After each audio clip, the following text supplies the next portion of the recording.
He thought the night would end with tacos and a quiet drive home. Instead, he would walk out of that restaurant having taken a life. This is a video about people who refuse to be victims. Some acted in lawful self-defense. Some crossed the line into pure revenge. All of them were pushed to a moment where they had to decide, freeze, or fight back. Stay with me to the end, because the final case shows what happens when a whole community decides it's done waiting for justice. January 5th, 2023, El Ranchito Taqueria, Southwest Houston. It's late. Only about 10 customers are scattered around the restaurant. One of them, a 46-year-old man in a gray t-shirt, is eating with his friend. He's just another tired customer finishing his food. Then the door opens. And everything changes. A man dressed in black storms in, wearing a mask and brandishing what looks like a handgun. He points it at tables, shouts at the customers, and starts snatching wallets, purses, and phones. People duck under tables, hands shaking as they hand over whatever they have. The masked man's name is Eric Eugene Washington, a 30-year-old with a violent record. Years earlier, he'd been involved in a robbery that left a man dead. He'd served time in prison, been arrested again for domestic violence, and now he was here, waving what looked like a gun at strangers just trying to eat. As Washington walks past the man in the gray shirt, he's already taken the customer's money. The threat should be over for that table, but it isn't. Because while Washington has his back turned, the man in gray reaches for something at his side. A firearm. He stands up, aims, and fires. Once. Twice. Over and over. Washington collapses near the front door. The danger appears to be over, but the customer walks forward, stands above him, and fires one last shot. Then comes the twist. The man in gray picks up Washington's gun and realizes it isn't real. It's a plastic BB gun. A prop dangerous in appearance, but not in function. The shooter's anger is visible. He gathers the stolen cash from Washington's body and calmly returns it to the shaken customers. Then he throws the fake gun against the wall and walks out, leaving before police arrive. Surveillance footage goes viral. People argue online. Hero. Executioner. He saved everyone. He went too far. Under Texas law, it doesn't matter that the weapon turned out to be a fake. What mattered in that moment was what the customers reasonably believed, that a man with a gun was threatening their lives. Nearly a year later, a grand jury decides not to indict the customer. No criminal charges. The restaurant owner calls him a hero, saying he might have prevented a massacre. But through his lawyer, the shooter sends a different message. He's not celebrating. He has to live with the reality that, fake gun or not, he took a human life, and that's a weight he will carry forever. Case 2. The Businesswoman in Pajamas. September 16, 2016. Gwinnett County, Georgia. 40-year-old Chun Feng-Giyu, a hard-working businesswoman in the restaurant and seafood trade, is asleep in a house she uses while working in the area. Her employee, Ruben Maya, is staying there too. They're both exhausted. It's early morning. The neighborhood is quiet. Then 3 armed men force their way through the front door. They don't know there are cameras watching them. They're not even wearing masks. Within seconds, they've grabbed Ruben, pointing guns at him and demanding money. Desperate, he tries to make as much noise as possible, hoping to wake his boss. It works. Feng-Giyu jolts awake. She hears voices, movement, panic. She grabs her phone in one hand and her pistol in the other. Still in her pajamas, she tries to dial 911, but the call fails. Time is running out. Surveillance cameras capture what happens next. She steps into the hallway and sees 3 strangers rifling through boxes, weapons in their hands. They turn toward her. She doesn't freeze. She opens fire. Chaos explodes in the hallway. The intruders spin around, trying to escape. One sprints out the front door. Another crashes through a glass door at the back, gun raised as he runs. One of them fires back, bullets tearing through the air of her own home. But Feng-Giyu doesn't stop. One of her shots hits Antonio Leaks, a 28-year-old from Atlanta. He staggers outside and collapses in the driveway. Officers later perform CPR for over 15 minutes, but he dies at the scene. Inside the house, Feng-Giyu and Ruben slowly turn on lights, checking rooms, hands shaking. Ruben takes the gun from her and realizes she fired every single round. When the police arrive, they don't arrest her. They listen to her story. They watch the footage. Georgia's castle doctrine allows a homeowner to use deadly force against armed intruders committing a violent felony. The surviving suspect is eventually arrested. Another remains at large. Feng Jiu returns to work, but nothing is the same. She's alive, she's free. But she never forget the night she stepped into a hallway in her pajamas and fought for her life. Case 3. The Jogger Who Refused to Stay Silent. Washington, D.C., 2013. For Lauren Clark, running was therapy. A cheap, simple way to clear her mind after long shifts at the salon. One night she finishes work, changes into leggings and a tank top, and heads out into the city streets. Around midnight, near a quiet intersection, she feels someone behind her. A man grabs her from behind, shoves her to the ground, and forces his hands where they were never invited. He covers her mouth and tries to pin her down. But Lauren refuses to freeze. She flips onto her back, scratches at his face, and manages to knock his glasses off. He punches her, snatches her phone, and runs. But within minutes, police catch him, walking alone with fresh scratches on his face. His name is Jairo Cruz, a promising young chef in the DC restaurant scene. He confesses not just to attacking Lauren, but to attacking another woman earlier that night. He even admits there were others. Lauren expects felony charges. She expects the system to treat what happened as serious. Instead, prosecutors reduce it to misdemeanors. He gets 10 days in jail served on his days off so he can keep working plus probation. No offender registry.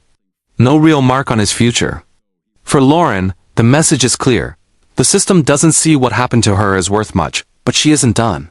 Years later, still dealing with panic attacks and fear, she discovers that Cruz has been promoted to high-profile positions at popular restaurants. His career is thriving. He's cooking for well-off guests, while his victims are trying to rebuild their lives. So Lauren starts her own form of justice. She writes an anonymous letter to his employer, detailing his assaults. Then she prints flyers with his picture and court case. This man has assaulted 6 women in D.C. She posts them around the neighborhood. The story spreads online. Other women come forward with their own experiences of Cruz's stories of manipulation, pressure, and abuse. The restaurant finally fires him. The court re-examines his probation. A judge apologizes to Lauren for how the system handled her case and orders a proper evaluation.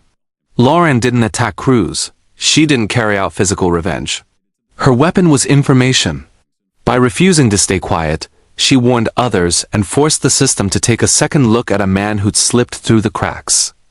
Case 4. Hot Water and Fury in Singapore. Singapore, 2018. When Nurhayati Jafar watches a viral video of her younger brother being beaten by a group of people, including Muhammad Faisal Omar and his sister Noor Faratika, something inside her snaps. For years, her community feels like no one listens.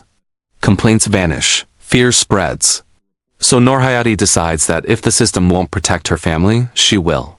On the night of July 7th, during a festive celebration, she invites the Omar siblings to her flat. She tells them she wants to talk, to clear the air. What they don't know is that she has already boiled a jug of water and asked a friend to record everything. When they arrive, she locks the gate. The 2 extra friends who came with them escape, but the brother and sister are trapped. Nurhayati throws boiling water onto Faratika's neck and back. She and her brother beat the pair with sticks, punches, and kicks. Faisal tries to curl into a corner while blows rain down on him. The attack lasts only a few minutes, but the burns and bruises are severe. The recording is so disturbing it never gets released in full to the public. Still images leak online, sparking outrage. Authorities arrest Nurhayati and her accomplices. The court later sentences her to more than 5 years in prison for causing hurt with a heated substance and for unrelated drug offenses. Her friend and brother receive their own sentences. The message from the judge is clear. Being angry and hurt doesn't give you the right to torture someone. Revenge may feel satisfying, but it can cost you your freedom. And still, many people quietly wonder, if the original attack on her brother had been taken seriously, would any of this have happened? Case 5. A Gangster Meets the Crowd. Nagpur, India, 2004. For more than a decade, Ikku Yadav is the monster of the slum. Women say he harasses, assaults, and brutalizes them with near-total immunity. Families claim that almost every other house has a victim. Residents accuse local police of taking bribes and ignoring complaints. People are afraid to even say his name. Then, one day, a young woman reports him anyway. He threatens her. She refuses to back down. The community begins to whisper about fighting back. Finally, after a major public confrontation, Yadav surrenders to police. Not because of conscience, but because he's more afraid of the people than the law. He's brought to court for a hearing. What happens next is one of the most shocking moments of vigilante violence in modern Indian history. Around 200 women fill the courtroom, many of them victims or mothers of victims. Yadav reportedly taunts them, calling them names, confident that he'll walk free again. One woman steps forward. She takes off her sandal and hits him with it. That single act triggers an explosion of rage years in the making. Women surround him. Chili powder flies into his face. Guards are overwhelmed. The crowd attacks with whatever they have: small blades, stones, makeshift weapons. In minutes, the gangster who terrorized the slum for over a decade is dead on the floor. Dozens of women later claim responsibility. Public opinion is split. Some call it murder. Others call it overdue justice. A retired judge eventually supports acquittals for many of the women, arguing that the state had failed to protect them for years. But the question remains: when the system fails so completely, who, if anyone, has the right to take justice into their own hands? Case 6. A mother's sons versus the man who killed her. Youngstown, Ohio, 2017. Dale Williams, 62, ambushes his ex-girlfriend Elizabeth Tammy Pledger Stewart on a busy street. He crashes into her car, forces her to stop, and shoots her multiple times in broad daylight. Her children lose their mother in the most brutal public way imaginable. 2 years later, in 2019, he sits in a courtroom for sentencing. The family is there. Grief has had time to harden into something sharper. Elizabeth's sister steps up to give her victim impact statement. Behind her sit Elizabeth's sons, Jerome and Anthony. The judge asks if they want to say anything. Instead, Jerome suddenly vaults over the table. He launches himself at Williams, dragging him to the floor. Anthony follows, swinging punches. Deputies dive into the chaos, struggling to pull them off. A stun gun crackles. Family members scream. For a few chaotic seconds, the courtroom is no longer a place of law. It's a battlefield of raw emotion. The attack leaves Williams injured and delays the sentencing. Jerome and Anthony are arrested and spend time in jail for assault and contempt of court. When the hearing finally resumes, Williams is sentenced to 23 years to life in prison. Elizabeth's family gets the legal justice they wanted, but now 2 of her children carry criminal records themselves. Their anger was understandable. Their pain was real. But in that moment, their decision cost them their freedom, even if only for a short time. From a quiet customer in a Houston taqueria, to a businesswoman in her pajamas facing 3 armed men, to entire communities and families fighting back. These stories show us something uncomfortable. When people feel cornered, ignored, or abandoned by the system, they often reach for the only power they believe they still have. Sometimes that power is legal self-defense. Sometimes it's public exposure and speaking out, and sometimes it crosses the line into retaliation and vigilante justice. Whatever you think of each person's choices, one thing is clear. People don't just want justice. They want to feel safe. They want to feel heard. They want to know that if someone hurts them, the world will care. If you found these stories thought-provoking, let me know in the comments. Which case do you think was justified and which went too far?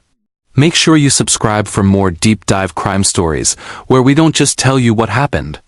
We ask why people snap, why systems fail, and what justice really means. Thanks for watching. Stay safe, stay aware, and I'll see you in the next video.